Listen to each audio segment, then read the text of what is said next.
l'Élysée. À votre gauche, vous aurez bientôt le palais de l'Élysée. Voilà. On arrive place de la Concorde.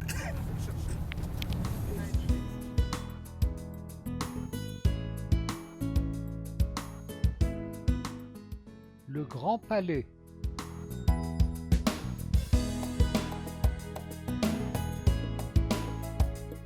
Le pont Alexandre III qui relie l'esplanade des Invalides à l'avenue Wilson Churchill.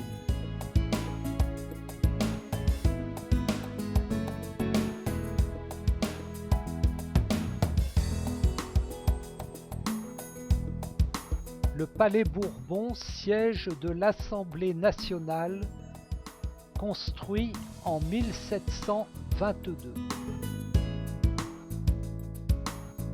Le musée d'Orsay, sur la rive gauche. Église Saint-Germain l'Auxerrois, 12e-15e siècle.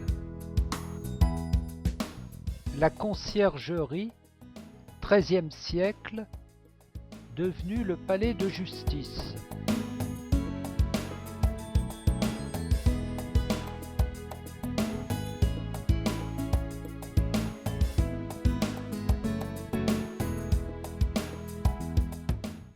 L'île de la Cité avec la cathédrale Notre-Dame de Paris.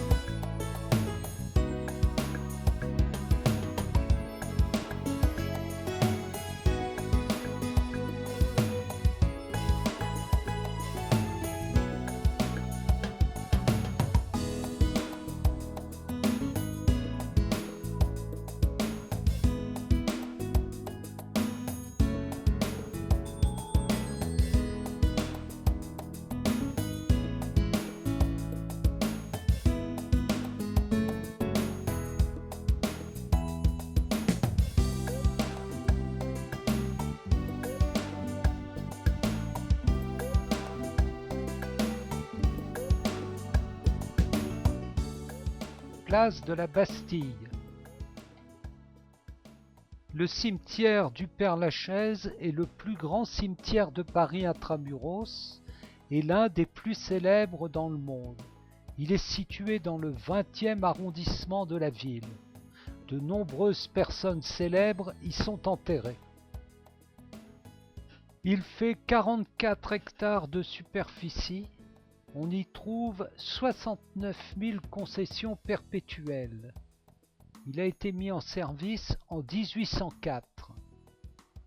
Nous sommes sur l'une des 7 collines de Paris, appelée Champ-l'Évêque, car elle appartenait au Moyen-Âge à l'évêque de Paris. En 1430, un riche commerçant du nom de Regnault de Vendôme acheta le domaine pour y faire construire une maison cossue. 2 siècles plus tard, les jésuites acquièrent le terrain pour en faire un lieu de repos et de convalescence. La maison accueille quelques heures le jeune roi Louis XIV. À partir de là, l'endroit s'appellera Mont-Louis. Le plus illustre occupant fut François d'Aix de la Chaise, 1624-1709, dit le Père-Lachaise, confesseur du roi de France Louis XIV. Dont je connais la cause, c'est lui pour moi, moi pour lui dans la vie. Il me l'a dit, l'a juré pour la vie, et dès que je l'aperçois, alors je sens en moi mon cœur qui bat. Voilà, était juif. Voilà.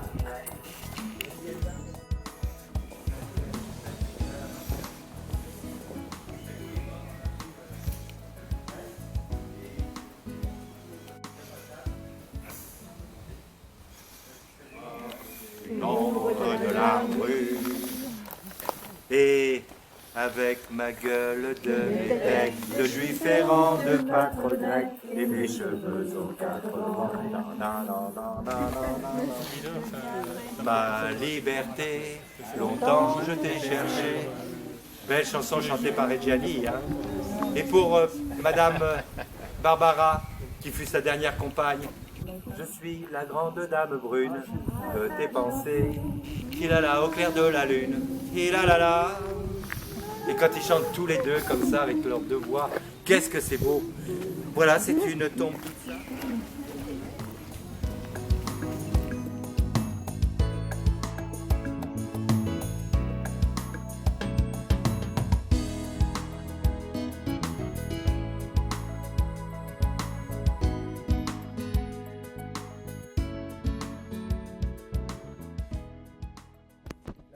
Qui est représenté ici de sa taille réelle en bronze, c'est un jeune journaliste du nom de Victor Noir qui sera assassiné par Pierre Bonaparte en 1870, en janvier, car il faisait partie d'un journal révolutionnaire qui s'appelait La Revanche. Il faisait des pamphlets qui ne plaisaient pas aux Bonaparte. Il ira donc à Neuilly-sur-Seine. L'entretien se passera mal et devant l'appartement des Bonaparte, l'hôtel particulier, Bonaparte, excédé, sortira à bout portant un pistolet à main et enverra une balle qui traversera la poitrine du jeune homme. Le jeune homme tombe mort quelques instants plus tard à 21 ans et demi.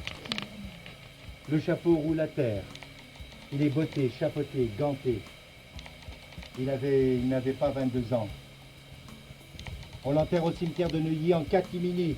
Les communards commencent à se soulever, puisque c'est un an avant la Commune de Paris de 1871. Ils devaient se marier 48 heures après. 1985. Elle était d'origine polonaise. Lui, il était d'origine italienne. Ils seront immigrés et ils habiteront Marseille. Et quand il montait à la Bonne Mère, sa mère lui disait « Monta, monte ». Ben oui, ça lui est resté, car il s'appelait de son vrai nom Ivo Livy. Il achètera 2 concessions, une pour elle et lui, et la deuxième où je suis dessus, oh, n'ayez pas peur, il n'y aura personne, la deuxième où je suis dessus, car elle est enterrée au pied d'un arbre de sa propriété de Normandie, car le bouleau blanc est l'arbre emblématique de la Pologne. Et c'est lui qui l'a fait ramener. Donc c'est émouvant, car vous voyez, l'arbre fait de l'ombre l'été, et ces 2 grands personnages reposent ici, alors qu'il s'était remarié avec Madame Amiel, et j'étais une des 20 personnes qui assistaient à l'exhumation de Monsieur Montand. Il y avait les personnalités, et j'étais là. Et Madame Amiel avait Valentin dans les bras, il avait 3 ans et demi. J'ai revu Valentin il n'y a pas longtemps, c'est un grand beau garçon d'1,90 m. Il y avait pas mal de jeunes filles avec lui. J'ai dit, tu sais, je t'ai connu quand tu étais jeune, toi. Il dit, ah oui, vous étiez à l'enterrement à l'exhumation. À bicyclette, c'était Antoine et Sébastien. Et puis Paulette, amoureux d'elle. J'en ai épousé des ailes. Ah, pourquoi vous rigolez? Oui, là, non, c'est Paul, son nom. Non, parce que moi, je m'aperçois qu'à chaque temps où les gens chantent, vous aimez chanter une chanson. Oui. Enfin, chanter une chanson. Oui, je trouve que c'est important de ce partage. C'est très important ce partage. Et c'est le plus bel hommage. Parce que moi, j'ai connu Montand de son vivant, je connais la sœur d'Édith Piaf. Je n'ai pas connu Édith Piaf parce que j'avais 14 ans en 1963 quand elle est décédée. Et en fait, à côté, il y a quelques temps, je suis allé avec des Belges. Il y a une tombe plus loin, une tombe en granit rose, avec un monsieur du nom de Jacques Plante. Et sur la tombe, il y a des cris. Je vous parle d'un temps que les moins de 20 ans ne peuvent pas connaître. C'était le parolier d'Aznavour. Et un jour, je chante cela avec mes visiteurs belges. Et il y a un papy et une mamie qui arrivent. Ils me regardent, ils me disent « Aznavour est mort ». Et tout le monde est parti dans un rire et à n'en plus finir. Non, j'aime bien. Vous trouvez que c'est pas bien de... Si, c'est ce que je dis, c'est ça. Voilà. Aznavour sera peut-être.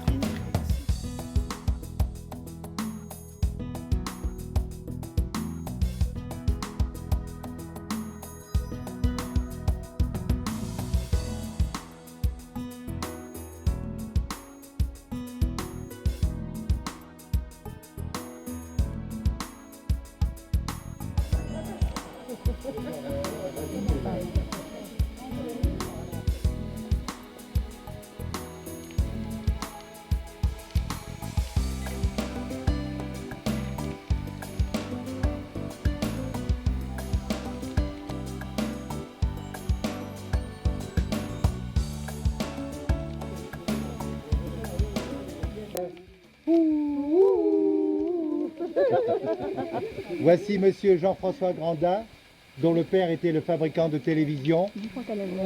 C'était un industriel. Et Franck Alamo, lui, dessinait et fabriquait des automobiles genre Méhari.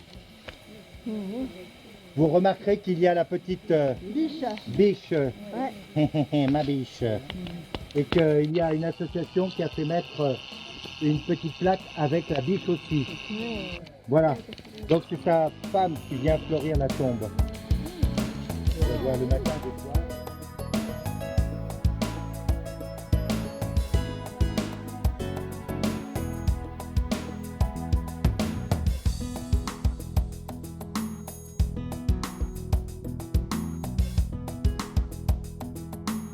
On les ramène en 1817 et c'est Nicolas Frochot, le préfet de la Seine, qui aura l'idée géniale de les faire transférer.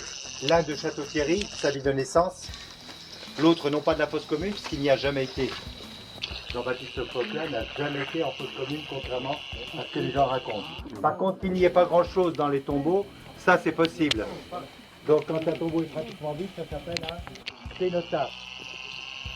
Lorsqu'on interprétait une œuvre de Molière sur scène, chaque scène durait 10 minutes. Quelques-uns d'autres aussi, bien évidemment.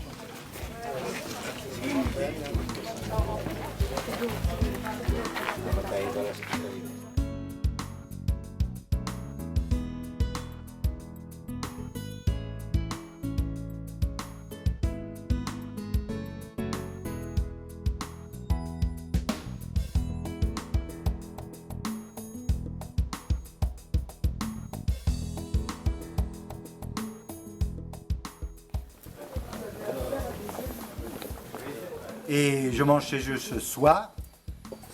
Et en fait, ils ont acheté une tombe qui était dans l'état de celle qui est là-bas pour la faire restaurer car ce sera leur tombe. La Mémoire Nécropolitaine, c'est une association qu'ils ont fondée. Je fais des conférences avec lui à l'école normale sup, présente ses photos et moi je fais les commentaires. Ça fait 30 ans depuis. Ça fait 5 ans depuis le mois de mars 2009 qu'il est décédé. Et la tombe représente les sillons d'un micro-sillon, un disque vinyle, un 45 tours. Ma petite entreprise ne connaît pas la crise. Les vertiges de l'amour. Osée Joséphine, un grand monsieur de la chanson, qui est mort après avoir présenté les victoires de la musique. Ça m'a un peu choqué.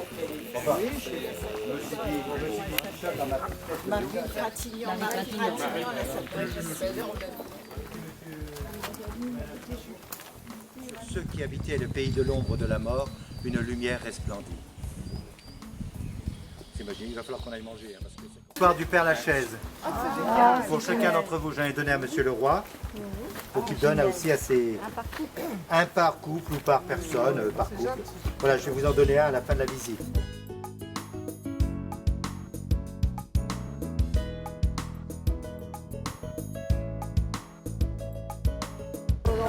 Je croyais que vous pouviez prendre ma place. Mais après, il y aura...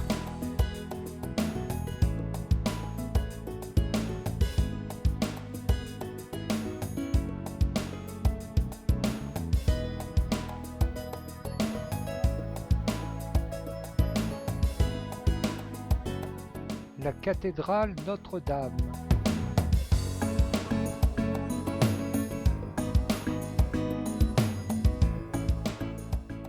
La Sainte-Chapelle, sur l'île de la Cité, construite de 1242 à 1248, à la demande de Saint Louis, pour abriter la couronne d'épines du Christ. Avec la conciergerie, la Sainte-Chapelle constitue l'un des vestiges du palais de la Cité. La conciergerie est devenue l'actuel palais de justice. Nous sommes dans la chapelle basse.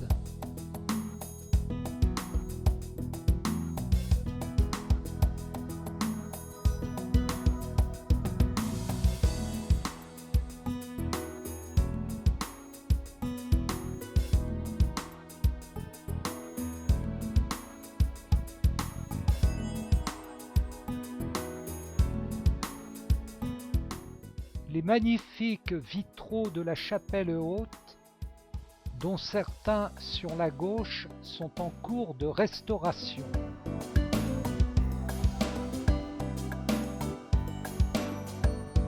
Notre-Dame de Paris, construite de 1163 à 1345.